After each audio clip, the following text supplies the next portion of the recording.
Assalamualaikum warahmatullahi wabarakatuh.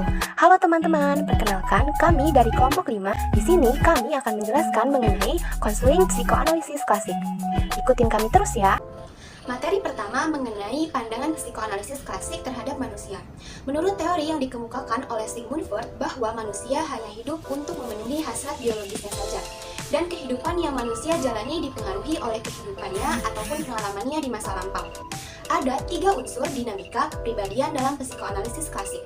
Yang pertama yaitu ID, yang kedua yaitu ego, dan yang ketiga adalah superego.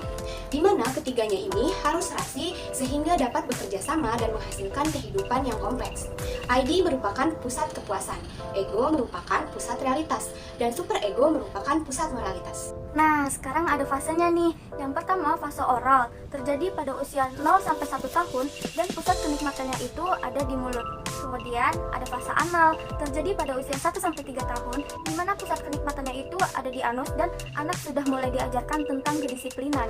Kemudian yang ketiga ada fase falik, pusat kenikmatannya itu berada pada area kelamin dan terjadi pada usia 3 sampai 5 tahun.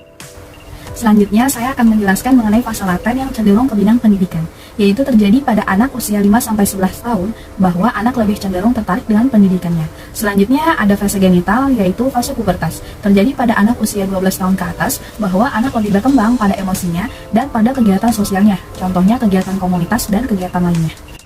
Tujuan konseling psikoanalisis klasik adalah yang pertama, menjadikan hal-hal yang tidak disadari menjadi disadarinya. Yang kedua, memberikan kesempatan kepada klien menghadapi situasi yang selama ini ia gagal mengatasinya.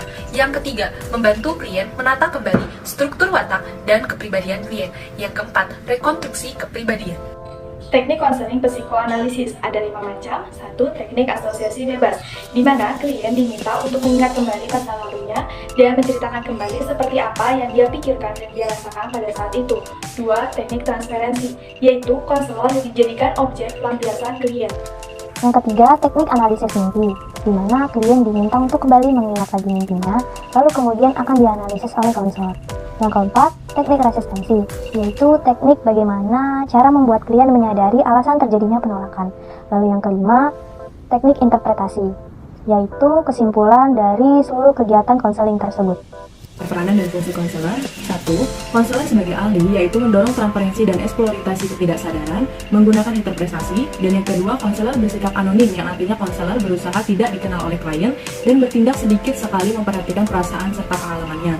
Tujuannya agar klien dengan mudah memantulkan perasaan kepada konselor, dan pemantulan ini merupakan proyeksi klien yang menjadi bahan analisis dari konselor.